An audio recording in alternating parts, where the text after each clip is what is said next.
All right, how about some fill in the blank? Yeah. After being traded from the Rams to the Lions, Michael Brockers should be what, Chris?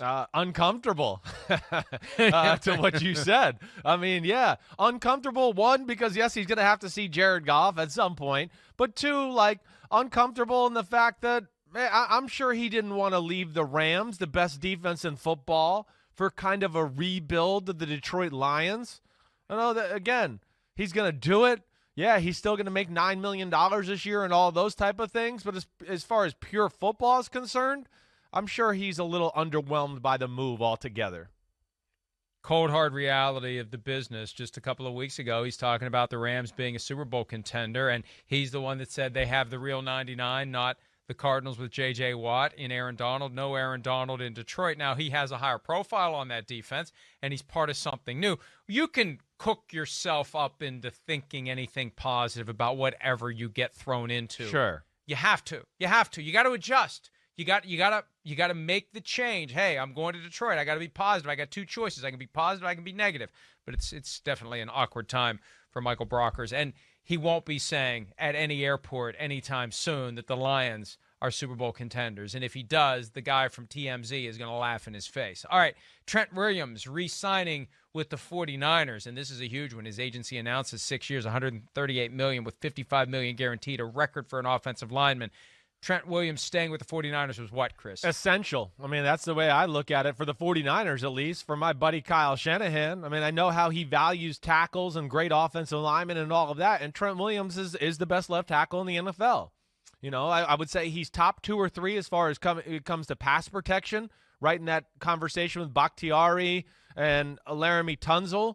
Run blocking, he's got a leg up on all those guys. He is the best run blocking left tackle in football. And when you're Kyle Shanahan and your offense is all about the run game and the trickeration and the things they do, they ask those guys to do some versatile stuff that other left tackles are not asked to do. So that's big. I mean, Trent Williams, and then they got Alex Mack to go along with that, the old center that Shanahan had with the Falcons. And you sit there and go, well 49ers O-line, top notch. Once again, here we go. Yeah, it was stunning that they went to $23 million plus to get it done. The reports were they were willing to pay up to 20. Well, apparently they decided at some point they needed more for a guy who's 32, who sat out all of 2019, who had a cancerous growth on his head that the Washington doctors, according to him, didn't properly deal with. I mean, the guy's come a long way. He's still the best at what he does, and that's why he's getting that much money. But anybody else could have signed him, and he squeezed the 49ers for top dollar, and good for him.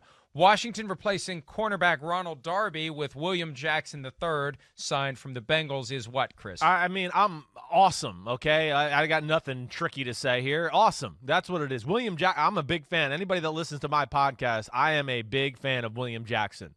You know, he is a legit man-to-man island corner. The Bengals have put a lot of pressure on him over the last few years. Hey, there's Odell Beckham Jr., man-to-man, all over the field. Yeah, it's 100 yards long and 52 1/3 yards wide. It's okay. You can cover him everywhere he goes.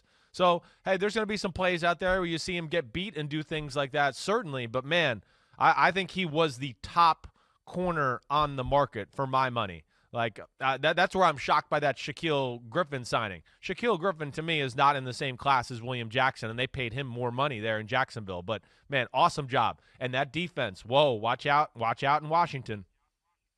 I see it as just another piece, just another step. Right. Washington, let the Cowboys have all the hype. Yeah. Let the Eagles have all the dysfunction.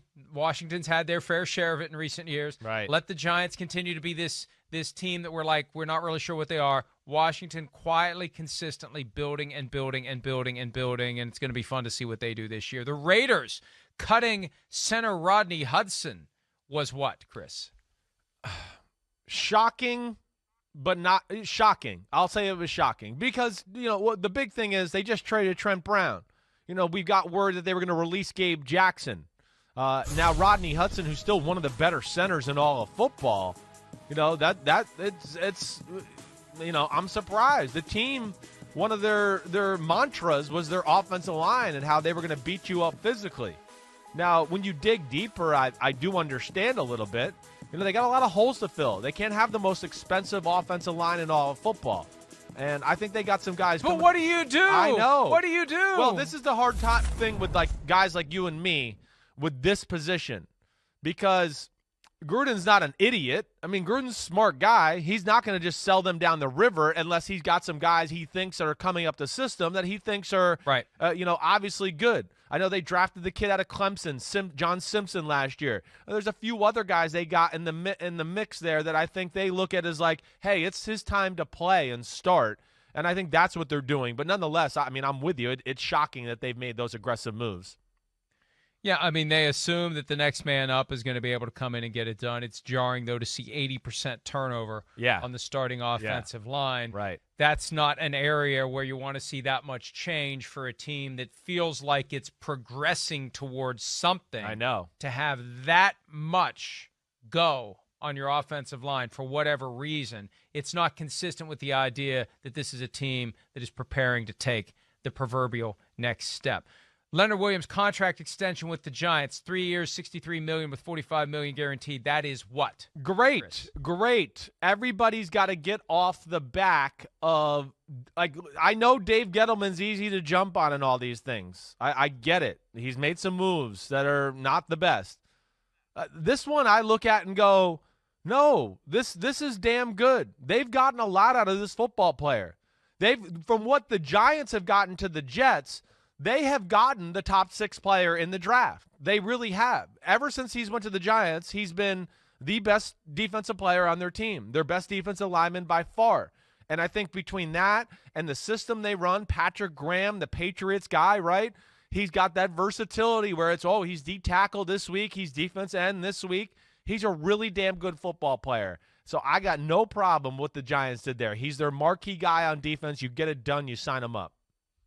Should have done it last year, Probably. though. See, if you do it the first year of the franchise tag, it's cheaper. It's always cheaper to do it earlier than later.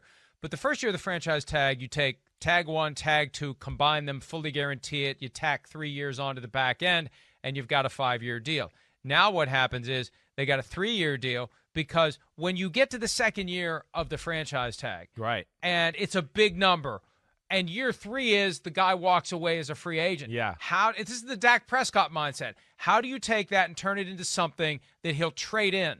What will he trade it in for? Hey, I'll take my $19 million this year, and I'll go be a free agent next year. What are you going to do to change my mind? Well, 3 years, $63 million is what they had to do to change his mind. That's just the way it works, and that's what happens when you don't get this done last year. They should have gotten it done last year, and they'd have gotten a 5-year deal out of it. They'd be paying off year 2 now at a lower number, and then they'd have 3 years after this, no doubt, that they could control him year to year and keep him around as long as they want. All right, the Bills replacing John Brown with Emmanuel Sanders is what, Chris? Solid. That's all I'm gonna say. I mean, I'm not like, oh my gosh, they got Emmanuel Sanders, but I think it fits a role that's needed within their offense. He's not going to be as explosive as John Brown, but he's going to be better at everything else compared to John Brown. There's more size, there's better route running. He has more of a presence on the field. The thing that's hard with John Brown, too, is just there's not a lot of contested catches in his game or anything like that because of the size of the football player. Emmanuel Sanders, been in a lot of different offenses that value route running, whether that's Shanahan with the 49ers, last year was Sean Payton, and now you got Brian Daboll who runs that New England system. They value route running too. So he really fits, a role that needed to be filled there with that Buffalo passing game. He also brings a Super Bowl ring and a Super Bowl appearance beyond that into the locker room for a team that's trying to get over the hump. That mentality can be useful. And there was a time at the Super Bowl one year, it was both Emmanuel Sanders and Josh Norman going around together. They were on different teams at the time, and they were hilarious together. They're now together with the Buffalo Bills, so I like that aspect of it as well. Next, the Titans replacing Adoree Jackson with Janoris Jenkins is what, Chris? Is actually an upgrade. I mean, it's an upgrade. Janoris Jenkins is a really damn good cover corner still. I bet you the Saints, I mean, I'm sure they were like, man, are we really going to give away the guy that was maybe the best cover corner we had for most of the year last year? Lattimore came on really strong at the end of the year, but, man, Janoris Jenkins, again, like I talked about with William Jackson, he is a guy where you can go, you got him for 40 snaps, just cover him. Go around the field, man-to-man, lock him down. He has that aspect. Adoree Jackson, I like his game, but don't love it. There's been some injuries. It's been a little underwhelming. And Janoris Jenkins clearly a better player for a Titans secondary that needed help. Yeah, I agree with you completely. And Jenkins, when you have cap issues, when you have cap problems, sometimes you got to let good players go, and that's right. what they did. All right, the Eagles allowing Zach Ertz to seek a trade is what, Chris? I mean, not shocking. One, I think we've heard the rumors that the Eagles were shopping him. There's not a great market for Zach Ertz. Zach Ertz is the perfect guy to me that is overinflated because of fantasy football and all of those things. And again, I know he's a really good football player. I'd get down and eat a hamburger off LaGuardia's floor to have his career, all right? But either way, I think what people see is, all the catches, and yes, he was on the Super Bowl team and certainly a talented guy, but not to the level what everybody thinks. It's getting up there in years, and as we've talked about a few times, not a good run blocker, and there's nothing after the catch. Where he catches the ball is where you spot the football. So I don't think there was much of a market, and that's why you're hearing that they're going to let Ertz try to figure it out and see if he can get a trade done. Hi, I'm Mike Tirico, and thanks for watching. Make sure to hit subscribe for the latest news and highlights from NBC Sports.